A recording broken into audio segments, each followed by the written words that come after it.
اب یہ تھوڑے سے چند مسائل ہیں قربانی سے متعلق، وہ ذرا سے سمجھ لینے کی ضرورت ہے، کیونکہ اس میں غلط فہمیاں طرح طرح کی پائی جاتی ہیں، تو ذرا مختصراً وہ بھی عرض کر دوں۔ ایک تو یہ کہ صاحب استطاعت کا جو معیار شریعت میں مقرر کیا گیا ہے وہ یہ کہ وہ شخص جس کی ملکیت میں 52.5 تولہ چاندی یا اس کی مالیت کا زیور یا ضرورت سے زائد سامان ہو تو وہ قربانی کے لحاظ سے صاحب استطاعت میں شمار ہے۔ یہ ہے صاحب استطاعت کا مسئلہ۔ ایک بات تو یہ سمجھنے کی، دوسری بات سمجھنے کی یہ ہے کہ ہمارے معاشرے میں بہت کثرت سے یہ غلط فہمی پائی جاتی ہے، اور قربانی کے دنوں میں بہت لوگ اس غلط فہمی میں مبتلا نظر آتے ہیں۔ ان کے سوالات سے اندازہ ہوتا ہے، یوں سمجھتے ہیں کہ باپ نے کر لیا تو بس بیٹے کی طرف سے بھی ہو گئی، اور شوہر نے کر لی تو بیوی کی طرف سے بھی ہو گئی۔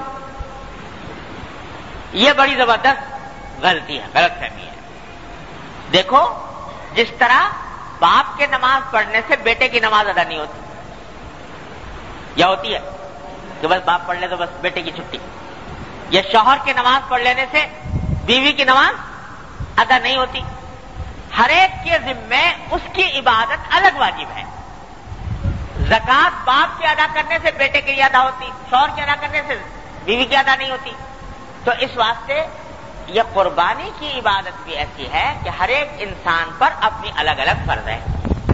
اگر شوہر بھی صاحب استطاعت ہے اور بیوی بھی صاحب استطاعت ہے تو شوہر پر الگ واجب ہوگی اور بیوی پر الگ ہوگی۔ باپ بھی صاحب استطاعت ہے اور بالغ بیٹا بھی صاحب استطاعت ہے، تو یعنی اس کی ملکیت میں بھی اتنا ہے تو اس پر بھی الگ ہوگی، اس پر بھی الگ ہوگی، ایک سے دوسرے کی ادا نہیں ہوگی۔ آج ایک صاحب ٹیلی فون پہ پوچھ رہے تھے کہ صاحب وہ ہم تو میاں بیوی کا اپنا آپس میں مشترک کھاتا ہے، تو لہذا ہم ایک قربانی کر لیں، دونوں کی طرف سے ادا ہو جائے گی کہ نہیں ہو جائے گی؟ تو یہ بالکل غلط خیال ہے۔ ہر ایک اپنی فرائض کا خود ذمہ دار ہے، وہ باپ ہو یا بیٹا ہو، شوہر ہو یا بیوی ہو، ہر ایک کو اپنی ادا کرنی ہے۔ ایک دوسری غلط فہمی یہ بعض لوگوں میں پھیلا دی گئی ہے، کہہ رہے بھائی قربانی تو کیا کریں، قربانی کے برابر رقم کا صدقہ کرنے تو زیادہ اچھا، غریب کو فائدہ ہو جائے گا۔ بعض لوگ یہ کہتے ہیں کہ صدقہ کر دو، بجائے اس کے کہ 2000 روپے کا حصہ لو گائے میں، اس سے بہتر ہے کہ 2000 روپے کسی غریب کے ہاتھ پہ رکھ دو، صدقہ کر دو۔ یہ بھی بڑی زبردست غلط فہمی ہے۔ ارے بھائی ہر ایک عبادت الگ الگ ہے، قربانی صدقہ کرنے سے ادا نہیں ہوتی۔ قربانی کی عبادت الگ ہے، صدقے کا ثواب الگ ہے۔ صدقہ اگر دینا ہے تو الگ دو، لیکن قربانی کی عبادت صدقہ دینے سے ادا نہیں ہوتی۔ تیسری غلط فہمی، ایک غلط فہمی لوگوں میں یہ ہے، بعض لوگوں میں، کہ صاحب وہ قربانی جو ہے وہ جب تک کسی بڑے کی طرف سے نہ کی جائے تو چھوٹا نہیں کر سکتا۔ بہت لوگ یہ سمجھتے ہیں، ایک صاحب ملے تو وہ کہنے لگے جی میں ساری عمر ایسا کرتا رہا تو حضور اقدس صلی اللہ علیہ وسلم کی طرف سے قربانی کرتا رہا، اپنی کی نہیں، حضور اقدس صلی اللہ علیہ وسلم کی طرف سے قربانی کرتا رہا اور اپنی کی۔ ایک صاحب ایسے ملے کہ جو کہتے ہیں کہ میں اپنے والد کی طرف سے کرتا ہوں، خود نہیں کرتا۔ ارے بھائی پہلا تو کام یہ ہے کہ آدمی کے ذمے قربانی واجب ہے، اپنی طرف سے وہ واجب ادا کرے۔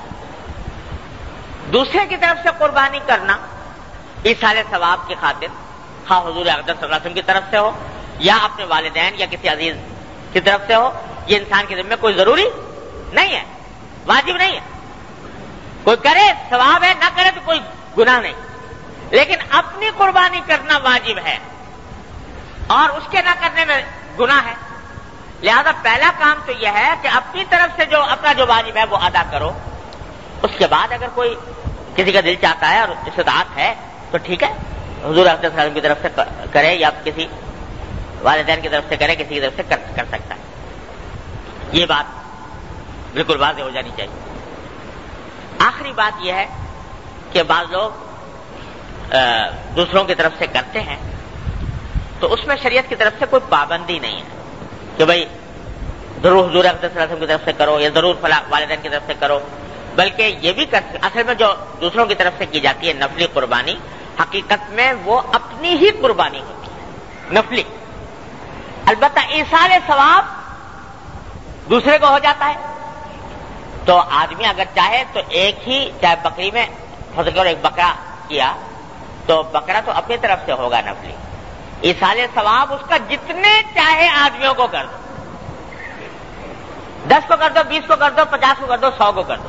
ایصال ثواب اپنے سارے اعزاء اقربا کو کر دو، پوری امت کو کر دو. حضور اقدس صلی اللہ علیہ وسلم نے ایک بکرا قربان فرمایا، دو مینڈے قربان فرمایا. ایک فرمایا کہ یہ ایک میری طرف سے ہے اور ایک میری امت کے ان لوگوں کی طرف سے ہے جنہوں نے قربانی نہیں کی، ان کی طرف سے قربانی ساری امت کے لوگ حضور اقدس صلی اللہ علیہ وسلم کر گئے، ساری امت کی طرف سے.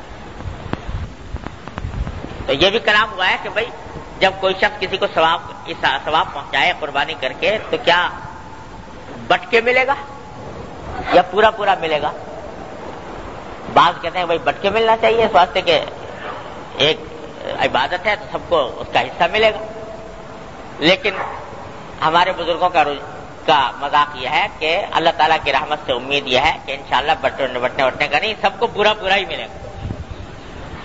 اس واسطے کہ حضور اقدس صلی اللہ علیہ وسلم جب ایک مینڈا قربان فرمایا پوری امت کے لوگوں کی طرف سے، اگر اس میں بٹوارا شروع ہو گیا تو ایک بال کا کوئی 10واں حصہ بھی ایک آدمی کے بانٹے میں نہیں آئے گا. تو اس واسطے اللہ تعالیٰ کی رحمت سے بعید ہے کہ وہ اس قسم کا بٹوارا فرمائے، ہر ایک کو انشاءاللہ کامل ملے گا. اس واسطے ایک اگر قربانی کی ہے نفلی تو اس میں جتنے بھی چاہے لوگوں کو ایصال ثواب کر سکتے ہیں. نفلی میں فریضہ جو ہے اپنا ذمہ جو واجب ہے وہ اپنی طرف سے واجب ادا کرنا چاہیے، اس میں پھر کسی کا شرکت نہیں. یہ چند مسائل ہیں، یہ موٹے موٹے میں نے عرض کر دیے، باقی تفصیلی مسائل جو ہیں وہ اگر کسی کو ضرورت پیش آئے تو معلوم کر سکتا ہے.